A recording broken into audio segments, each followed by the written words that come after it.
Queridos irmãos, boa noite.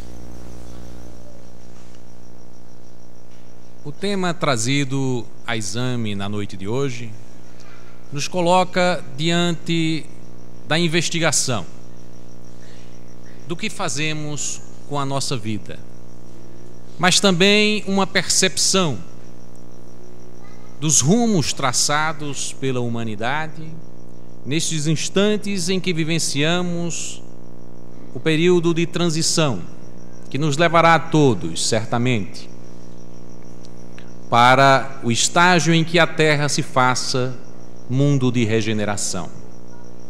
Mas esses instantes que cercam a transição são caracterizados, em parte, pelas conquistas que obtivemos ao longo das últimas existências, cada um de nós, e a humanidade ao longo dos últimos séculos, de modo que percebamos já traços importantes de características do ensinamento do Cristo, na forma como nós nos relacionamos, no sentido de buscarmos soluções baseadas no amor e na fraternidade, na construção de políticas que abraça, que conforta e que protege as crianças, aos mais idosos, aos necessitados.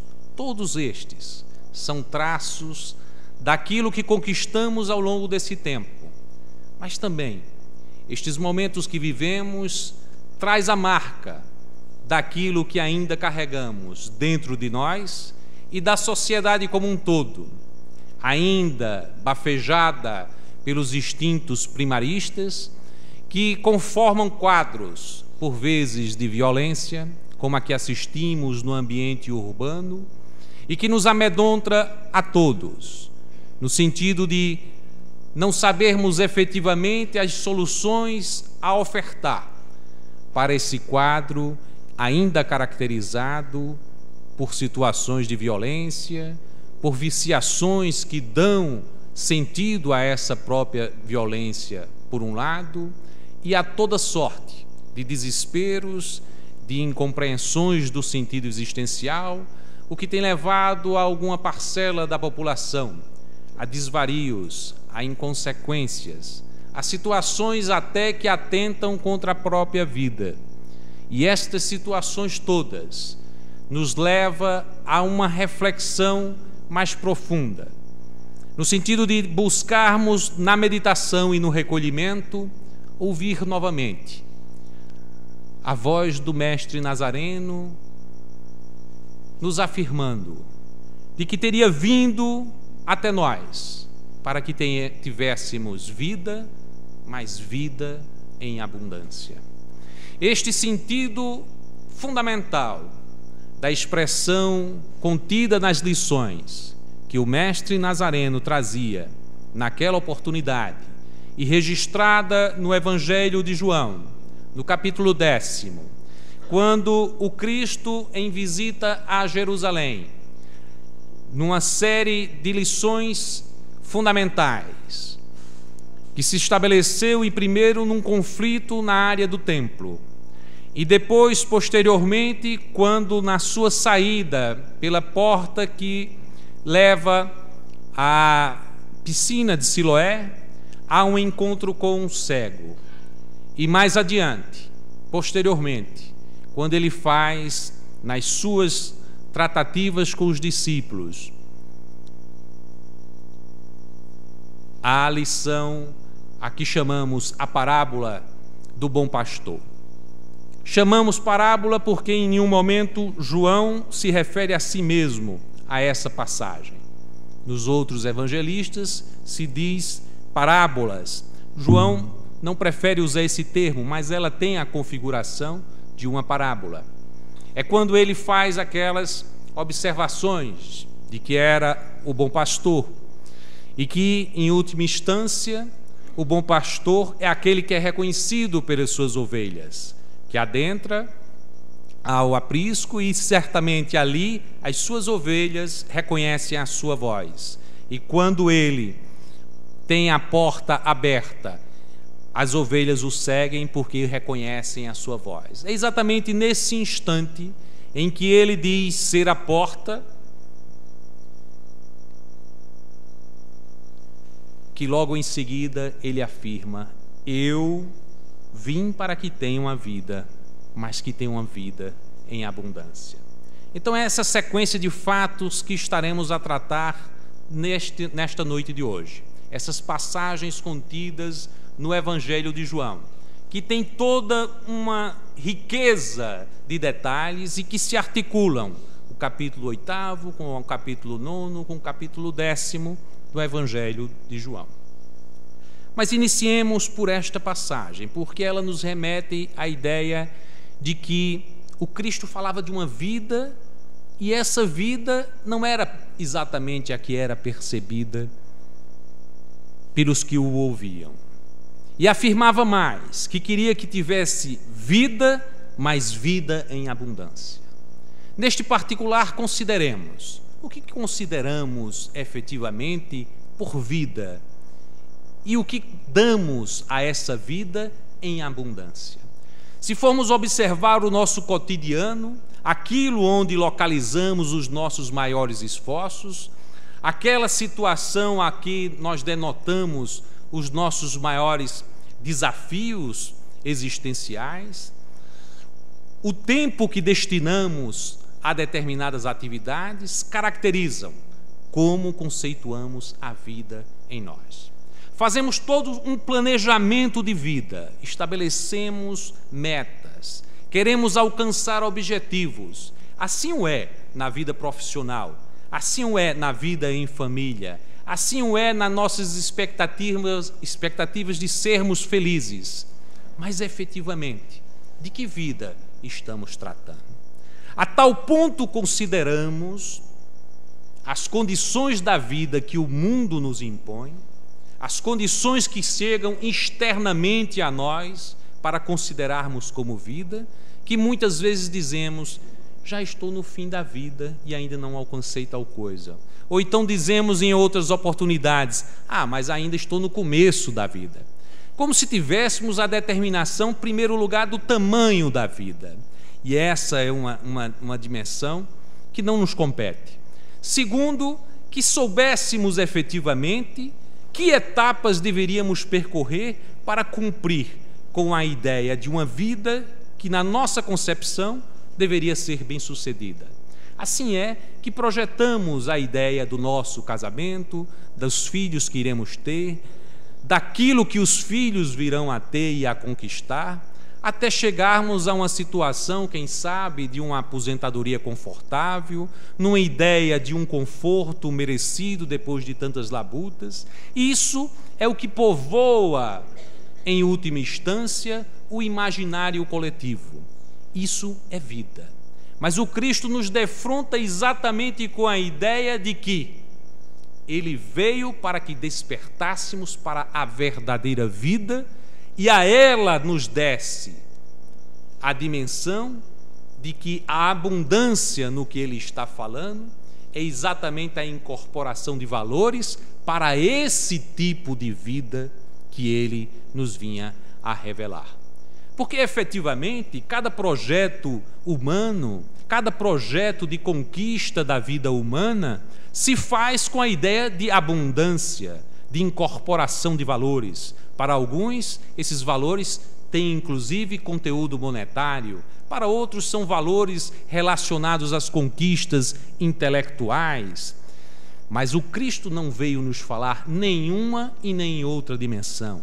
Não quer dizer com isso que a nossa passagem terrestre tenha que ser necessariamente desvinculada, ora de ter a posse material, ora de buscarmos conquistar os valores intelectuais. Não é isso. É que Ele nos veio falar de uma essência que mora em nós e que essa essência deveria ser despertada para que pudéssemos efetivamente conhecer o que é a vida e, em sabendo o que é a vida, pudéssemos dar a ela a abundância de valores que pudesse permitir construir uma vida com a qualidade espiritual que o Cristo espera e nos trouxe a ideia de que todos iríamos, em última instância, alcançar. Essa proposta do Cristo nos remete a uma avaliação que Emmanuel faz no livro Caminho, Verdade e Vida sobre essa mesma passagem, falando, intitulada de Posses Definitivas. O guia espiritual Emmanuel nos informa exatamente sobre essa dualidade entre aquilo que são posses do mundo material e que efetivamente consiste na abundância de todas as riquezas dos que possuem na terra, e aquela abundância de valores de que a alma é possuída, em particular no contato com a mensagem cristã. E na realidade, o Divino Mestre veio até nós há 2000 anos exatamente para que a vida fosse revelada para nós de forma transbordante, de luz, de amor e de eternidade. Então são esses três elementos fundamentais que gostaria de resgatar, seguindo os passos do instrutor espiritual Emmanuel, de que efetivamente a vida em abundância teria, em última instância, entre todas as suas dimensões possíveis de ser investigada, os valores da iluminação, do amor e da eternidade. Então, essas características que gostaríamos de trazer à primeira consideração. No tratamento dado por Amélia Rodrigues para a passagem que ocorre exatamente no capítulo 9 do Evangelho de João, sobre a cura do cego de nascença, temos ali ilustrado uma lição fantástica do processo de iluminação em nós, ou seja, de buscarmos a luz divina. Para os que conhecem a passagem evangélica, ali estava exatamente Cristo com seus discípulos se encaminhando para a saída de Jerusalém, exatamente no portão aonde se localizava a piscina de Siloé. E naquele portão ficava sempre um cego de nascença. Como era cego e não podia adentrar no templo e não tinha ocupação aceitável, porque todos os que tinham algum tipo de deficiência era considerado menor na sociedade judaica de então, porque se considerava que se alguém tinha cegueira de nascença ou se tinha alguma deficiência, isso se devia a um pecado de uma outra existência. E efetivamente aquela situação o conduzia a ser um relegado. Mas aquele jovem cego de nascença, que percorria inúmeras vezes da sua residência para aquela piscina de Siloé, que na tradução se diz a piscina do enviado, é a mesma tradução, a mesma ideia. Essa piscina de Siloé era considerada milagrosa desde o tempo de Jeremias, e ali acorriam os que necessitavam, os que se achavam adoentados e tudo mais, em busca de curas milagrosas. Aquele cego percorreu esse caminho várias vezes, e naquela oportunidade única, ele se defronta com o mestre Nazareno.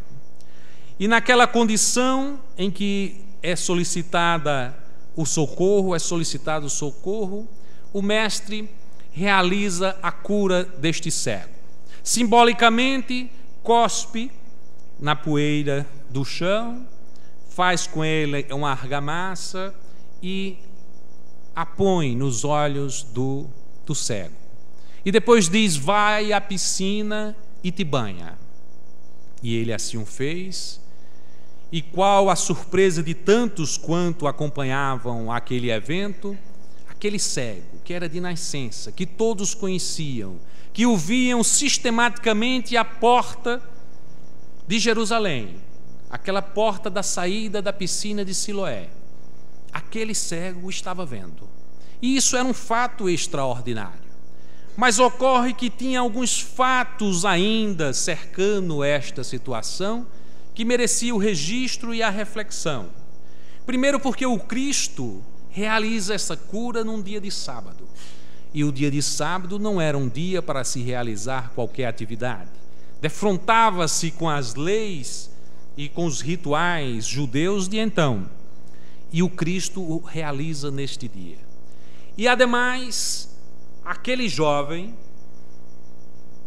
que tinha passado por essa situação, logicamente, como era alguém que tinha uma deficiência e, portanto, era considerado como menor, como que gerado pelo pecado, ele era condenado a uma expiação.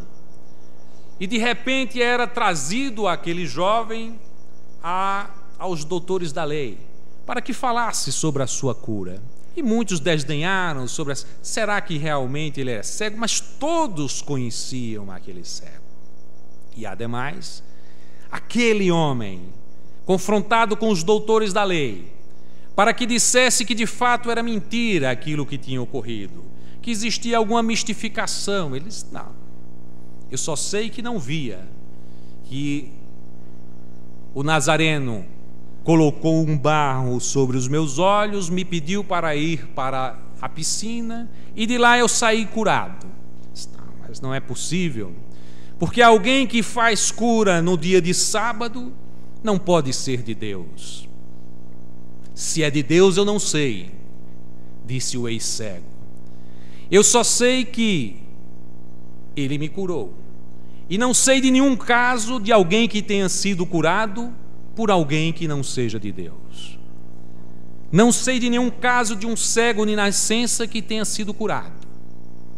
Se ele falou em nome de Deus para me curar e ele foi ouvido por Deus, é tudo que eu posso dizer. Extraordinário observar nessa passagem, e ela é resgatada na avaliação de Pastorino, a coragem desse homem, o ex-cego, no enfrentamento com os doutores da lei. Veja que não é fácil para um humilde se localizar diante dos poderosos, ainda mais numa situação de enfrentamento, em que estavam buscando que ele, de fato, desmistificasse aquilo que tinha ocorrido. E ele estava sendo pressionado, aquele homem humilde, um mendigo, diante dos doutores. E a coragem com que ele se declara nesta situação. E mais ainda, como eles não conseguiram o resultado diante do jovem, vão procurar os seus familiares. E chegam para os pais e dizem: olha, está acontecendo uma coisa e teu filho está participando de um embuste aí. Os pais amedrontados, porque na medida em que fossem confrontados com a vontade do sinédrio, eles poderiam ser desconsiderados e não mais frequentar o templo, o que seria uma situação de isolamento social. Os pais ficam amedrontados e dizem: bom, mas ele é de maior idade, então pergunte a ele. Transferiram a responsabilidade para o filho. E o filho afirma categoricamente as mesmas coisas que tinha dito. Isso provoca uma revolta tremenda por parte daqueles que se apresentavam como os doutores da lei e que, diante do inevitável, que era a localização daquela fantástica cura, ter que aceitar a afirmativa de que, de fato, o Cristo era alguém especial.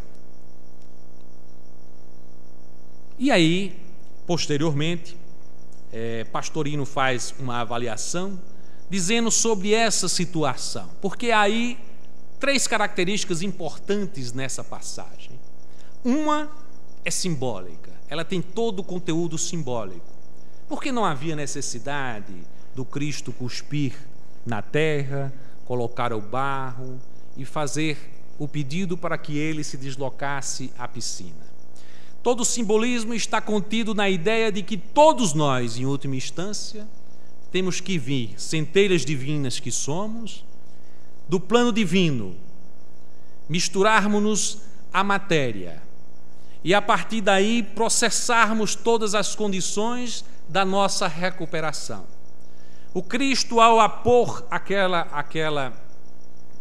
aquele barro umedecido nos olhos do ex-cego, é como que o contato inicial daquele indivíduo que tinha encarnado sob condições desfavoráveis com a iluminação.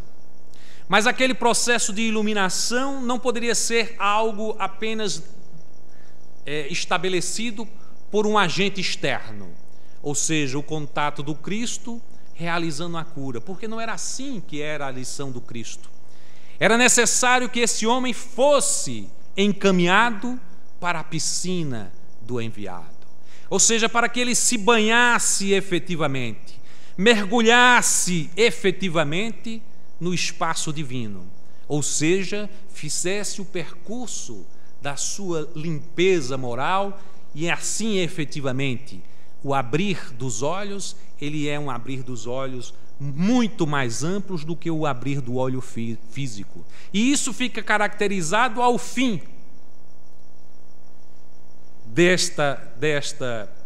deste encontro, quando Cristo, ao se encontrar com o jovem, lhe afirma efetivamente: conheces o Filho do Homem?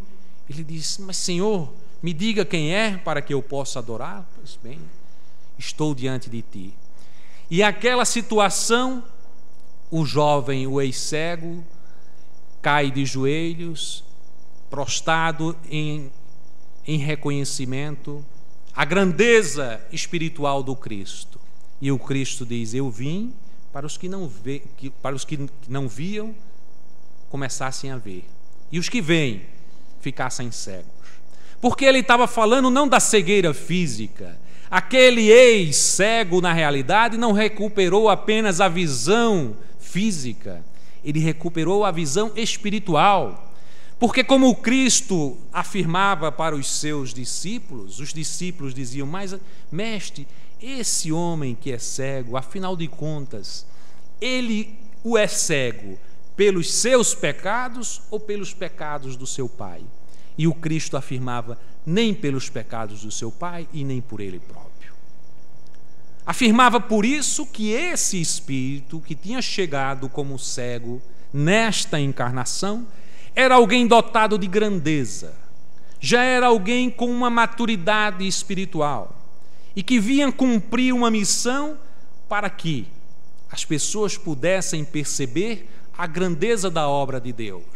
Mas não esperemos aí nenhuma conclusão a considerar Deus como sendo alguém injusto a ponto de pegar alguém que não tinha nenhum pecado para passar, né, por uma experiência dessa, e o colocasse apenas para exemplificar o seu poder, como se Deus pudesse efetivamente realizar tal coisa ou ter tal senso de justiça que só cabe na nossa percepção estreita de justiça. Na realidade, aquela experiência era uma experiência de engrandecimento daquele espírito. Ele vinha numa missão extraordinária, de fazer cumprir ali, ajudando na missão do mestre, mas era um espírito dotado de grandeza. Se não o fosse, na hora do encontro com o mestre, não tinha sido tão afirmativo ao efetivamente reconhecer aquele como Messias. E, em segundo lugar, no enfrentamento com os doutores da lei, porque ele tinha já uma grandeza espiritual que tinha sido descoberta no encontro com Cristo. E mais ainda, os doutores da lei falavam: mas ora, por que você não veio para fazer a cura em outro momento, quem sabe à noite? Porque agora não se deveria ser o momento apropriado. E o Cristo também simbolicamente dizia: é necessário que eu faça enquanto tem luz, porque depois virão as trevas. E será difícil de se trabalhar. Se trabalhar o quê? Se trabalhar intimamente. Porque ele, como já tinha afirmado anteriormente, ele era a luz do mundo.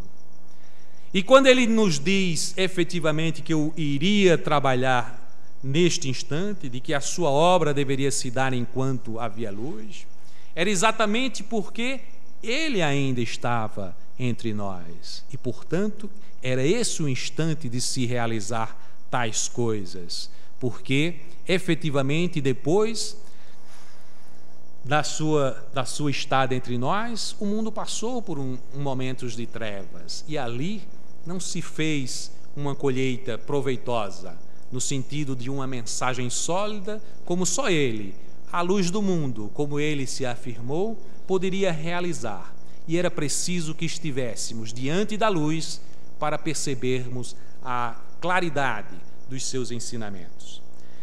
Então, esta primeira perspectiva, ou seja, de que a vida em abundância é exatamente o de percebermos a luz em nós, nos transmite uma ideia muito poderosa, que está contida nos vários evangelhos, está em João também, mas está em Mateus, em que o Cristo por vezes diz: eu sou a luz do mundo.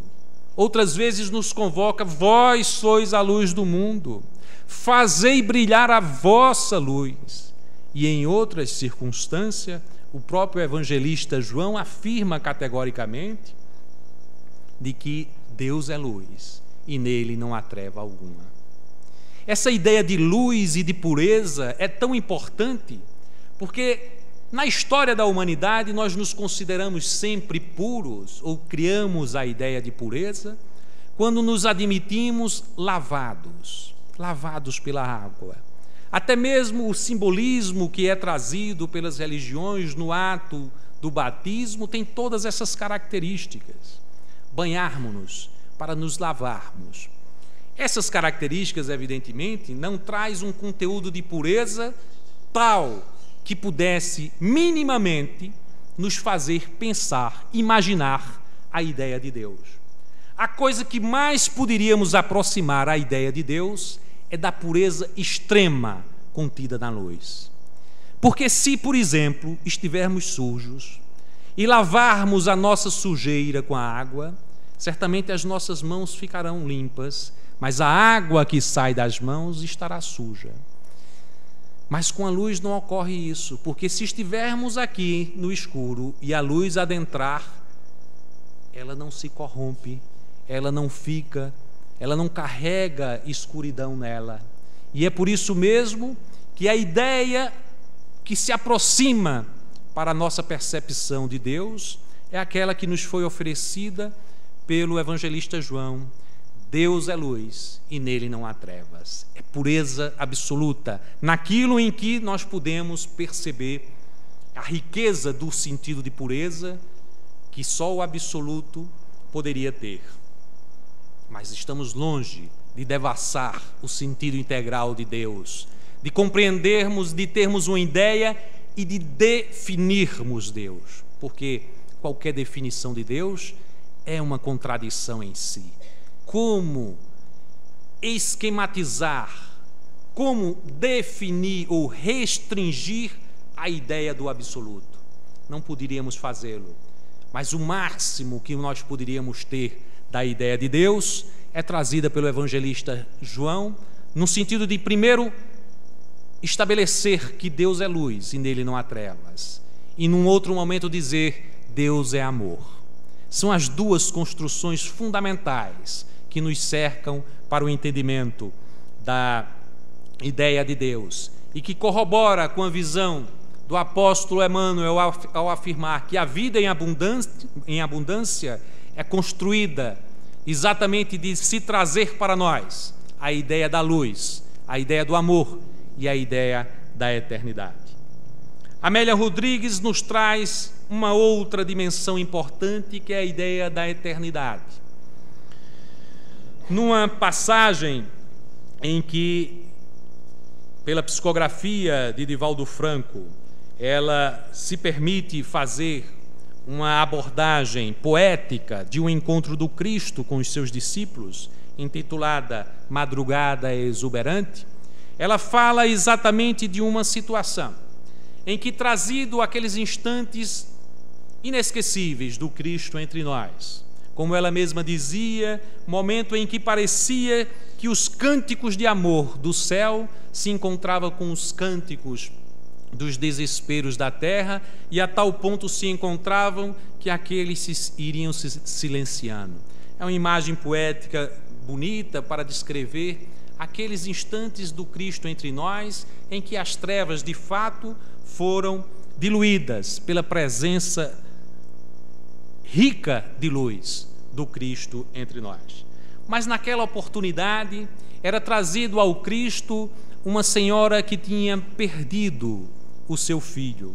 E aquela dor daquela senhora foi consolada pelo Cristo, e os apóstolos viram aquela senhora que vinha em desespero, saindo confortada do seu encontro com Cristo.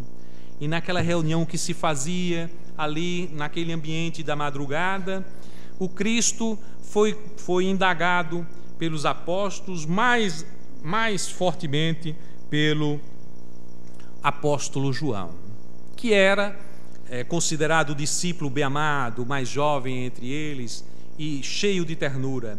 E ele perguntava: mestre querido, como entender a morte, que sempre nos ameaça e apavora ante a sua inexorável fatalidade? Nossos dias perdem a cor e o sentido.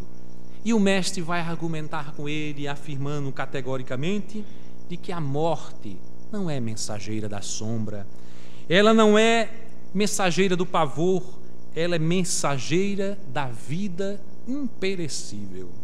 E há uma construção importante dele ao afirmar de que estamos numa escola, na escola terrestre, e que não teríamos outro caminho para adentrarmos nas claridades do mundo espiritual, para adentrarmos nos mundos ditosos das outras moradas do meu Pai, se não fosse pelo caminho da morte.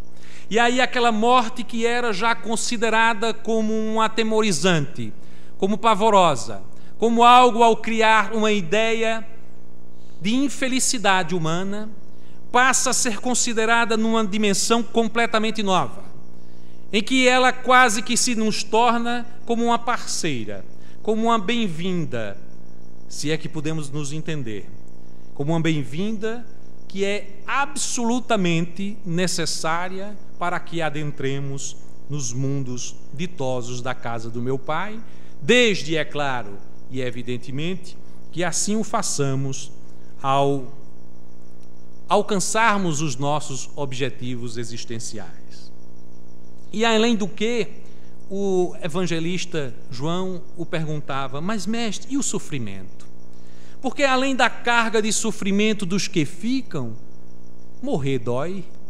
E o mestre Nazareno fala exatamente das características que a morte traz, de nos oferecer essa passagem, na qual nós adentramos no mundo da carne, nas vestimentas pesadas da carne, densas da matéria, para depois, na construção poética trazida por Amélia Rodrigues, a fim de que possamos tecer as delicadas asas da luz que nos erguerão aos planos quase divinos.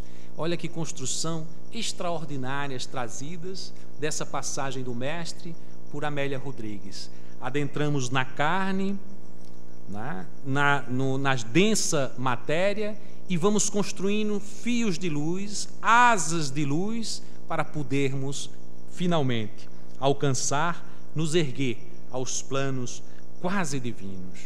E essa construção é fundamental, porque é uma construção que vai se dar de vida após morte para todos nós, numa ideia que o Cristo afirma categoricamente: morrer não dói. Morrer não dói. Afinal de contas, o despreendimento ele ocorre para uns suave, para outros um pouco inquietantes, dependendo da forma como nos fixamos no mundo. Se somos muito ligados à matéria, queremos permanecer junto à matéria, e esse desligamento se dá com uma inquietação. Nós não queremos nos desligar da matéria.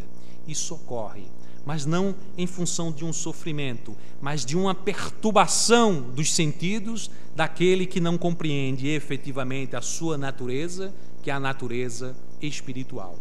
Mas para aqueles que utilizou o corpo físico e utilizou a experiência como um educandário de iluminação para o seu espírito, a esse ele deixa a vida. Eu vou ler porque acho a construção belíssima.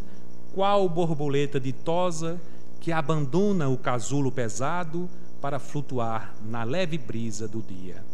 Então, efetivamente, estamos diante de uma consolação em absoluto. Imaginemos então aquela mulher, não os discípulos, aquela mulher que chegou próxima ao Cristo, trazendo a sua dor, porque imaginava ter perdido o seu filho e que diante do mestre Nazareno se defronta com uma construção de poesia, de amor, de delicadeza, na observação em nós, em descobrir em nós o que somos efetivamente, de que não somos finitos, de que a vida ela se estabelece para o infinito e que a nossa construção nesse espaço da carne nada mais é do que um momento no educandário terrestre para incorporarmos valores que edificarão o espírito que somos para os novos desafios e as novas roupagens que ainda viremos a encarnar aqui e a cumprir neste e noutros mundos, nas outras moradas do nosso Pai.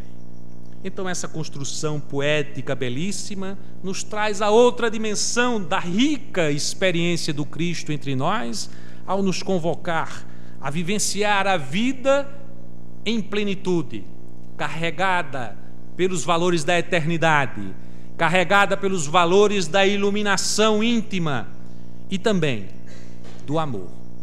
Bezerra de Menezes afirmava em uma mensagem de 2008, pela mediunidade de Divaldo Franco, que vida em abundância é amor, nos convocando a todos a experienciar o amor em sua dimensão plena, porque certamente somos todos desejosos do amor.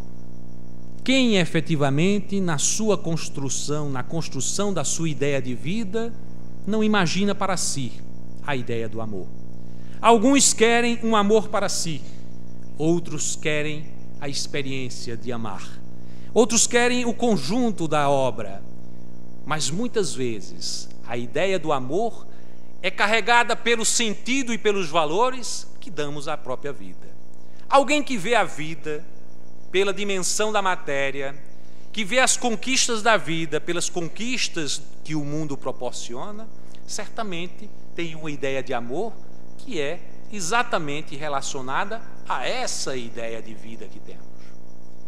Se pensamos em ter as coisas para nos sentirmos efetivamente plenos na vida, com abundância, nós também vamos pensar assim do amor. Nós queremos o amor em abundância, se não for vários amores, que seja um amor de uma forma absolutamente possessiva, de tal sorte que possamos ter aquela pessoa cabendo integralmente nos nossos sonhos, ou correspondendo a todos os nossos desejos. Ou queremos nos entregar loucamente a uma pessoa com uma ideia de uma paixão irrefreável e a isso consideramos amor. Porque certamente temos momentos de crescimento espiritual muito diversos. Alguns mais aproximados dos instintos, outros mais aproximados das sensações e outros tantos já experienciando a vida na dimensão dos sentimentos, querendo incorporar o amor na percepção de que é um sentimento grandioso, extraordinário, que podemos conter a sua percepção numa análise mais sucinta pelas mensagens que o Cristo nos convoca a ter. Nos convoca a amar ao Pai sobre todas as coisas. E essa é a ideia do amor supremo. Porque ela nos dá uma ideia de onde viemos.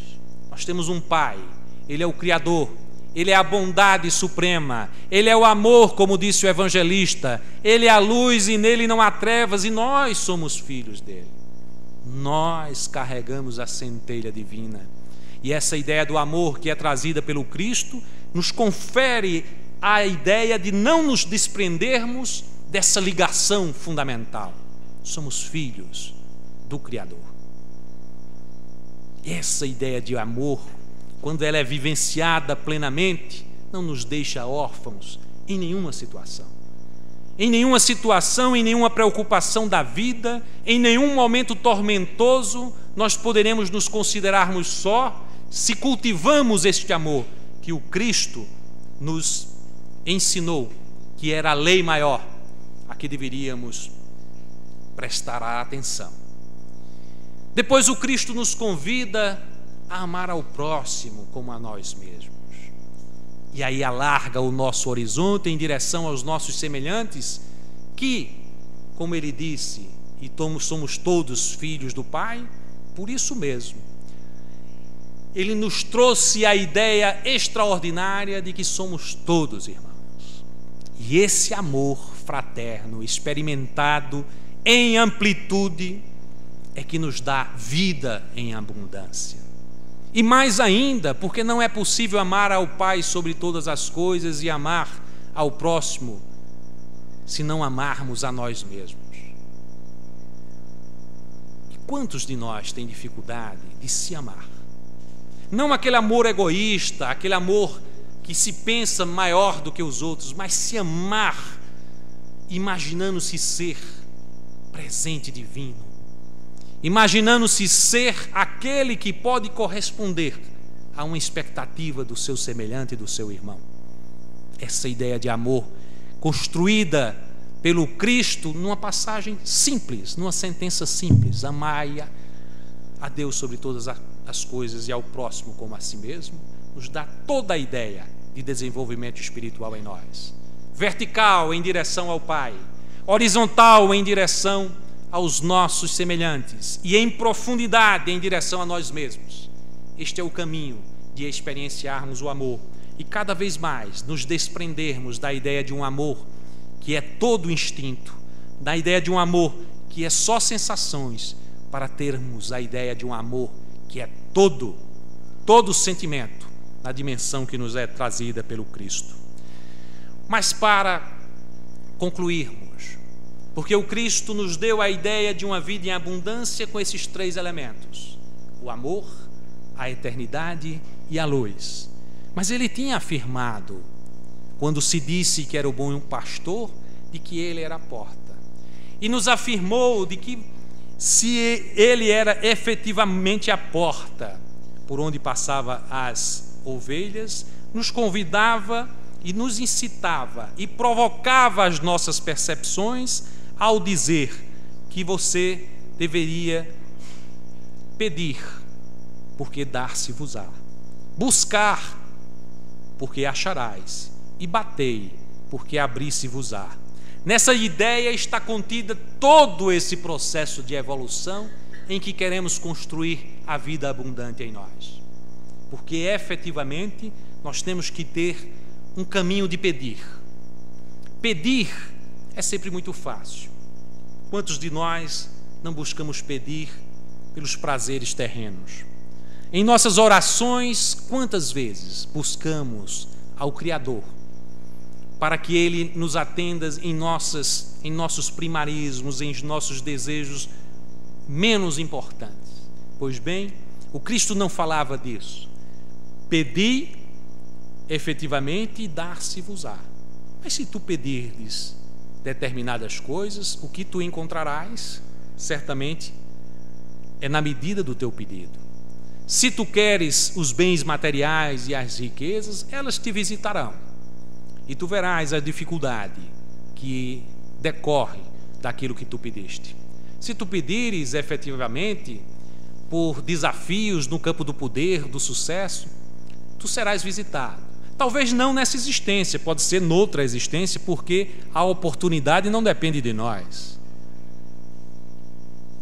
Há livros de sucesso que diz: se nós pensarmos muito numa coisa, a gente acaba conseguindo. Acaba, mas não necessariamente do modo e da forma como nós imaginamos. Muitas vezes o vem sobre outras circunstâncias. Mas a forma como Cristo nos ensinou a pedir é pedir exatamente na dimensão do Espírito que Ele nos queria revelar que somos. Ou seja, pedir para nos livrarmos de todas as ilusões que nos cercam a matéria, daquilo que nos impede a marcha evolutiva. E efetivamente nesse caminho você irá pedir e dar-se-vos-á. Mas há também um esforço, porque não basta só pedir. Pedir é muito fácil, é necessário buscar, e buscar é um esforço que se faz exatamente na dimensão daquele que começa a pensar sobre os seus desafios, sobre as opções, que busca efetivamente a sua elevação espiritual. E aí há caminhos a percorrer. A religião que mais se adequa à minha experiência, não é?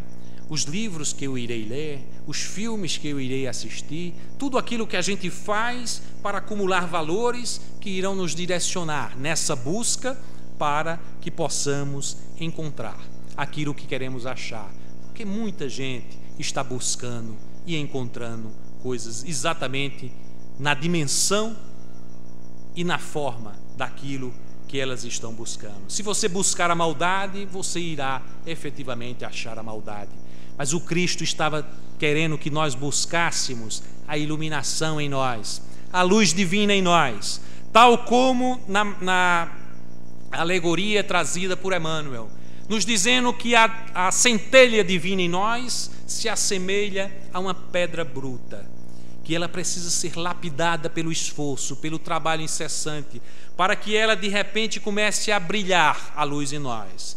E essa luz em nós, construindo esse espelho interno, ela tanto vai absorver a luminosidade, como ela vai ser capaz de que, se nós direcionarmos esse espelho, refletindo a luz divina em nós, possamos iluminar o caminho daqueles que nos cercam. E essa é uma construção extraordinária que o Cristo nos convida a realizar nessa busca de avanço espiritual, que é construção da vida abundante em nós. E mais adiante, porque essa questão de pedir, buscar, tem que ser concluída com um bater a porta, que é Ele mesmo, bater e abrir-se-vos-á. Mas para bater essa porta, é preciso incorporar já os valores daquela busca que realizamos e bater com a vontade do agir já motivado pelos valores do Cristo. E, portanto, é um agir que nos convoca a atender às mensagens do Pai, aos momentos de reflexão e introspecção que nos faz sintonizar com o divino, a nos colocarmos em situação de agir perante os nossos semelhantes, no atendimento das fraquezas e das necessidades dos que nos cercam, levando o amor na dimensão que o Cristo nos ensinou a realizar. E nesse sentido, batei a porta do agir solidário, batei a porta do agir fraterno, batei a porta do agir amoroso e terno, compreensivo diante das fraquezas humanas, e abri-se-vos-á, porque afinal de contas Ele disse que era o caminho para a verdade e para a vida, mas a vida abundante, como Ele nos ensinou. Mais recentemente, há poucos dias atrás, no dia 8 de setembro, nós tivemos uma comunicação trazida a exame num evento ocorrido em Vitória da Conquista, na Bahia, pela psicografia, melhor dizendo, pela psicofonia de Valdo Franco, uma mensagem trazida por Bezerra de Menezes. E ele afirmava nessa mensagem de que era necessário que realizássemos uma reflexão sobre os objetivos existenciais na Terra, perguntando da mesma forma que o apóstolo Paulo: que queres que eu faça, Senhor? E ele dizia que aquela passagem do Cristo diante de Saulo foi toda revestida de ternura, quando ele perguntou: Saulo, Saulo, por que me persegues? Aquela ternura evocada na pergunta do mestre tinha toda uma característica de despertar naquele que se fazia adversário a luminosidade, naquele que também já era um espírito maduro.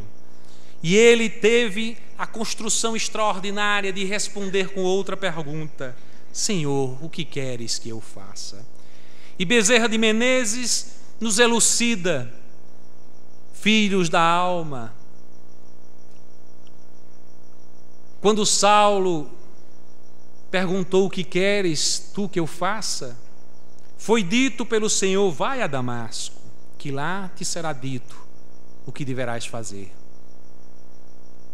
E Bezerra de Menezes nos afirma que a Damasco é a nossa própria consciência, que devemos visitá-la, a nossa consciência, buscando o Cristo que conhecemos, que está presente em nós, em sua mensagem e exemplo, 2000 anos presente nas nossas consciências, nos afirmando o que fazer, que devemos, portanto, visitar a nossa Damasco, a nossa consciência, para podermos entender efetivamente quais são os desafios existenciais. E, afinal de contas, foi para isso que o Cristo veio. O Cristo veio para que tivéssemos vida, e vida em abundância. Queridos irmãos, reflitamos sobre o sentido das palavras evangélicas e sobre o sentido da mensagem do guia espiritual Bezerra de Menezes, para que entendamos profundamente o sentido da vida e que entendamos profundamente para onde direcionamos os nossos valores e os nossos esforços, para que saibamos em profundidade que a abundância na vida é a incorporação dos valores cristãos, que nos convida a descobrir em nós a luz, o amor e a eternidade. Que o amor do Cristo esteja presente no coração de todos nós, assim seja.